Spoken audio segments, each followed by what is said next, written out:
2025 August 31 ധാക്കയിലെ ഒരു ആഡംബര hotel മുറിയിൽ സംഭവിച്ച ഒരു മരണം ലോകത്തിലെ ഏറ്റവും വലിയ ജനാധിപത്യ രാജ്യത്തിന്റെ സുരക്ഷാ ക്രമീകരണങ്ങളിൽ വലിയ അലകൾ സൃഷ്ടിച്ചു. US സ്പെഷ്യൽ ഫോഴ്സ് ഉദ്യോഗസ്ഥനായ ടെറൻസ് ആർവെൽ ജാക്സണിന്റെ ദുരൂഹമരണം അമേരിക്കൻ രഹസ്യാന്വേഷണ ഏജൻസികളുടെ ദക്ഷിണേഷ്യയിലെ ഇടപെടലുകളെക്കുറിച്ചും ഇന്ത്യൻ പ്രധാനമന്ത്രി നരേന്ദ്രമോദിക്കെതിരായ ഒരു കൊലപാതക ശ്രമത്തെക്കുറിച്ചുമുള്ള അഭ്യൂഹങ്ങൾക്ക് തിരികൊളുത്തിയിരിക്കുകയാണ്.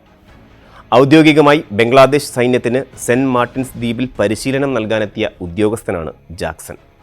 എന്നാൽ വർഷങ്ങളുടെ യുദ്ധപരിചയമുള്ള ഒരു ഉന്നത സ്പെഷ്യൽ ഫോഴ്സ് ഉദ്യോഗസ്ഥൻ സാധാരണ പരിശീലന ദൗത്യത്തിന് ബംഗ്ലാദേശിൽ എത്തിയത് എന്തിനാണ് എന്ന ചോദ്യം ഇന്ത്യൻ, റഷ്യൻ രഹസ്യാന്വേഷണ ഏജൻസികളുടെ ശ്രദ്ധയിൽപ്പെടാതെയിരുന്നില്ല. ഇന്ത്യൻ അതിർത്തിയിൽ നിന്ന് കിലോമീറ്ററുകൾ മാത്രമകലെ Modi Shanghai co operation organisation ഉച്ചകോടിയിൽ പങ്കെടുക്കാൻ ചൈനയിലെ ടിയാൻജിനിൽ എത്തിയ അതേ ദിവസം തന്നെ ഒരു അമേരിക്കൻ സൈനിക ഉദ്യോഗസ്ഥൻ ദുരൂഹ സാഹചര്യത്തിൽ മരിക്കുന്നത് യാദൃശ്ചികമായി കാണാൻ സുരക്ഷാ വിദഗ്ധർക്ക് കഴിഞ്ഞതുമില്ല. ജാക്സണിൻ്റെ സാന്നിധ്യം ഇന്ത്യൻ നേതൃത്വത്തെ ലക്ഷ്യമിട്ടുള്ള ഒരു ഗൂഢപദ്ധതിയുടെ ഭാഗമായിരുന്നുവെന്ന സംശയമാണ് പെട്ടെന്ന് ഉയർന്നു വന്നത്. ദുരൂഹമായ ഈ സംഭവ വികാസങ്ങൾക്ക് സമാന്തരമായി ടിയാൻജിനിലെ ഉച്ചകോടിക്ക് ശേഷം അരങ്ങേറിയ നാടകീയ രംഗങ്ങളാണ് ലോകത്തെ ഞെട്ടിച്ചത്.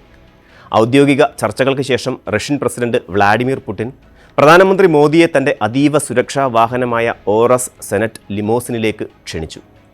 ഇരുവർക്കുമിടയിൽ സഹായികളോ സുരക്ഷാ ഉദ്യോഗസ്ഥരോ ഇല്ലാതെ 45 മിനിറ്റ് നീണ്ട സ്വകാര്യ സംഭാഷണം അവിടെ അരങ്ങേറി. അന്താരാഷ്ട്ര നയതന്ത്രത്തിലെ പതിവ് രീതികൾ തെറ്റിച്ചുകൊണ്ടുള്ള ഈ കൂടിക്കാഴ്ചയുടെ വേദിക്ക് വലിയ പ്രാധാന്യമുണ്ട്. പുടിൻ്റെ ഓറസ് ലിമോസിൻ വെറുമൊരു വാഹനമല്ല, അത് റഷ്യയുടെ ഒരു എഞ്ചിനീയറിംഗ് വൈദഗ്ധ്യം വിളിച്ചോതുന്ന സഞ്ചരിക്കുന്ന കോട്ടയാണ്. ബുള്ളറ്റ് പ്രൂഫ് കവചം, സ്ഫോടനങ്ങളെ അതിജീവിക്കാനുള്ള ശേഷി, രാസായുധ ആക്രമണങ്ങളെ തടയാനുള്ള സംവിധാനങ്ങൾ എന്നിവയെല്ലാം ഇതിനുണ്ട്. എന്നാൽ ഇതിനേക്കാൾ പ്രധാനമായി എല്ലാത്തരം ഇലക്ട്രോണിക് നിരീക്ഷണങ്ങളെയും സിഗ്നൽ ചോർത്തലുകളെയും തടയാൻ കഴിവുള്ള ജാമിംഗ് സംവിധാനങ്ങൾ ഈ വാഹനത്തിലുണ്ട്. അതുകൊണ്ട് തന്നെ ചൈനീസ് ആതിഥേയർക്കോ പാശ്ചാത്യ രഹസ്യാന്വേഷണ ഏജൻസികൾക്കോ ഈ സംഭാഷണത്തിൻ്റെ ഒരു വാക്കുപോലും ചോർത്താൻ സാധിക്കുമായിരുന്നില്ല. ജീവൻ മരണ പോരാട്ടത്തിനുള്ള വിവരങ്ങൾ കൈമാറാനുള്ള ഏറ്റവും സുരക്ഷിതമായ ഇടം.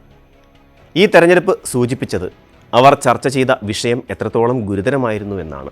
ഇന്ത്യൻ രഹസ്യാന്വേഷണ ഏജൻസിയായ റിസർച്ച് ആൻഡ് അനാലിസിസ് വിങ്ങും റഷ്യൻ വിദേശ രഹസ്യാന്വേഷണ സേവനമായ SVRും തമ്മിലുള്ള സഹകരണമാണ് ഈ ഗൂഢാലോചനയെ തകർത്തതെന്നാണ് റിപ്പോർട്ടുകൾ സൂചിപ്പിക്കുന്നത്. ധാക്കയിലും മറ്റ് രാജ്യങ്ങളിലുമായി വിദേശ ഏജന്റുമാർ നടത്തുന്ന അസാധാരണ ആശയവിനിമയങ്ങൾ ഇരു രാജ്യങ്ങളുടെയും ഇൻ്റലിജൻസ് ശൃംഖലകൾ പിടിച്ചെടുത്തിരുന്നു.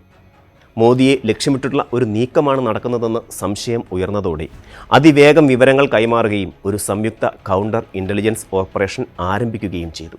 വിശ്വസ്തമായ നയതന്ത്ര ചാനലുകളിലൂടെ വിവരങ്ങൾ കൈമാറിയതിന് പിന്നാലെ റോ ഉദ്യോഗസ്ഥരും റഷ്യൻ സാങ്കേതിക വിദഗ്ധരും ധാക്കയിൽ സംയുക്തമായി രംഗത്തിറങ്ങി. ഓഗസ്റ്റ് 30 രാത്രിയോടെ ഈ സംയുക്ത നീക്കം ഭീഷണിക്ക് കാരണമായ ശൃംഖലയെ നിഷ്പ്രഭമാക്കി. അതിൻ്റെ ഫലമായിരുന്നു അടുത്ത ദിവസം ജാക്സണിൻ്റെ മരണം.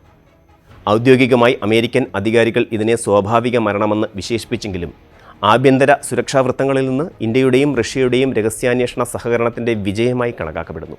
ഈ ഗൂഢാലോചനയുടെ പശ്ചാത്തലം പരിശോധിക്കുമ്പോൾ മോദി സർക്കാരിൻ്റെ കീഴിൽ ഇന്ത്യ സ്വീകരിച്ച ശക്തവും സ്വതന്ത്രവുമായ വിദേശ നയമാണ് പ്രധാന കാരണം. ലോകത്തിലെ 4ാമത്തെ വലിയ സമ്പദ് വ്യവസ്ഥയായി വളരുന്ന ഇന്ത്യ പാശ്ചാത്യ സമ്മർദ്ദങ്ങൾക്ക് വഴങ്ങാൻ കൂട്ടാക്കാത്ത നിലപാടുകളാണ് സ്വീകരിക്കുന്നത്.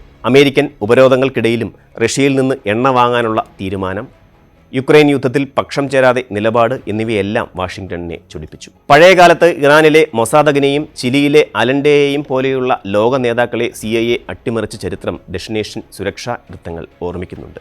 മോദിയുടെ കീഴിലുള്ള ഒരു സ്വതന്ത്ര ഇന്ത്യ അമേരിക്കയുടെ ഇൻഡോ പസഫിക് താൽപ്പര്യങ്ങൾക്ക് ഒരു തടസ്സമാണെന്ന് ചില പാശ്ചാത്യ ശക്തികൾ കരുതുന്നു. ഇന്ത്യയിൽ തങ്ങൾക്ക് വഴങ്ങുന്ന ഒരു ഭരണകൂടത്തെ കൊണ്ടുവരാൻ ശ്രമിക്കുന്നുവെന്ന വിശകലനമാണ് ഈ ഗൂഢാലോചനയുടെ പിന്നിലുള്ള പ്രേരക ശക്തിയായി സുരക്ഷാ വിദഗ്ധർ വിലയിരുത്തുന്നത്. ചൈനയിൽ നിന്ന് മടങ്ങിയെത്തിയ ശേഷം സെമിക്കോൺ ഉച്ചകോടിയിൽ വെച്ച് പ്രധാനമന്ത്രി നരേന്ദ്രമോദി നടത്തിയ ഒരു പരാമർശം ഈ സംഭവ വികാസങ്ങൾക്ക് കൂടുതൽ മിഴിവേകി. ഞാൻ ചൈനയിൽ പോയതുകൊണ്ടാണോ അതോ തിരിച്ചു വന്നതുകൊണ്ടാണോ നിങ്ങൾ കൈയടിക്കുന്നത്? സദസ്സിനോട് ചിരിച്ചുകൊണ്ട് അദ്ദേഹം ചോദിച്ചു. സാധാരണ തമാശയായി ഇതിനെ കണക്കാക്കാമെങ്കിലും തനിക്കെതിരെ നിലനിന്ന വലിയ ഭീഷണിയെക്കുറിച്ചും അത് അതിജീവിച്ചതിനെക്കുറിച്ചുമുള്ള ഒരു സൂചനയായിരുന്നു ആ വാക്കുകൾ എന്ന് രാഷ്ട്രീയ നിരീക്ഷകർ വിശ്വസിക്കുന്നു. ഈ സംഭവം ഉറപ്പിച്ചു പറയുന്ന ഒരു കാര്യം, ദേശീയ സുരക്ഷയുടെ കാര്യത്തിലോ പരമാധികാര തീരുമാനങ്ങളിലോ ഇന്ത്യ ഒരു വിട്ടുവീഴ്ചയ്ക്കും തയ്യാറല്ല എന്ന് തന്നെയാണ്.